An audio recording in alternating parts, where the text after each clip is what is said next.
The national debate over racism is also highlighting something else, the glaring inequalities in corporate America. Out of the 500 largest companies in this country, only 5 are run by black CEOs. Mellody Hobson is the co-CEO and president of Ariel Investments. She has pushed for more diversity in corporate America for years now. She's also on the board of JP Morgan Chase, Starbucks, and Quibi. And we should point out that Viacom CBS is an investor in Quibi. But we've got Mellody joining us now. Let's go right to her. Mellody, good morning. There's so much to talk about right now. Good morning. And I think the thing we should begin with is that discrepancy between all of these corporations, including very big ones, coming out and supporting the Black Lives Matter movement. But then if they hold up a mirror, they don't have many executives of color in their upper reaches. Where is the disconnect there?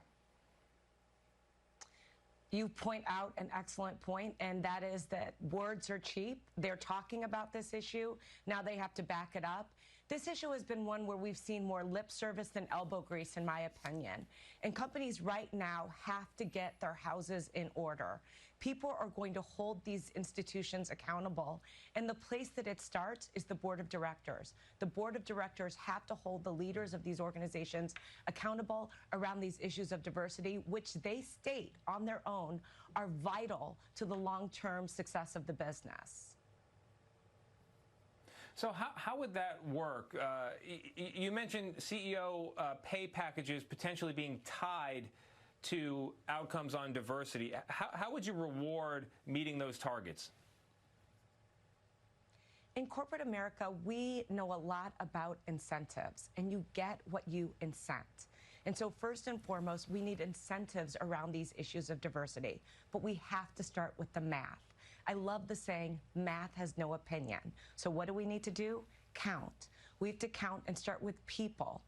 Look at people across your organization, across ethnicities, from the top to the bottom. What do the numbers look like? And you must set targets. We're also very used to targets. Next, look at your purchasing. Where do you do your business? Are you inclusive of minority businesses? And last, the third P, philanthropy. Where do you give your money? Now, we're hearing a lot about philanthropy right now, but to me, that's the tail that's wagging the dog. That's external. We need to go back internal. Again, fix your own house. Yeah. Yeah. And you made a rise in corporate America. When you think about your own experiences, and if you could talk about it for us, are there obstacles or challenges that you came across that could be removed as we change these policies and open up corporate America to a broader set of workers? Well, some of it is actually just a point of view that people have. Oftentimes when you walk into a room, you have to prove yourself. You have to show that you're smart. And that's unfortunate that the burden of proof is on you, the African-American executive. I think for me, perseverance, persistence, hard work, those things made a huge difference. And just for my own well-being, I often remembered that my plight is not as hard as that of my ancestors. I think about that fact on my worst day, I'm not in a field picking cotton. And that really does keep me centered on the job that is at hand. In terms of removing these obstacles, counting will make a difference. If you can see, people talk about being colorblind. I did a TED Talk in 2014 about being color brave. Don't ignore someone's ethnicity, their diversity, etc. See it, because if you see it, then you'll understand where it's absent in your own surroundings. Yeah, I can imagine some people being threatened by that idea, though. They say, look, if we just treat everybody equally, then the outcomes will speak for themselves. If we start seeing people and being color brave, as you say, isn't that a kind of reverse racism? That's the phrase I can imagine being shouted at the TV right now. What do you say to that? I wish people were treated equally, but that's not the case in our society. There is systematic racism in our society. Recent events and the civil unrest that we've seen in the streets proves it.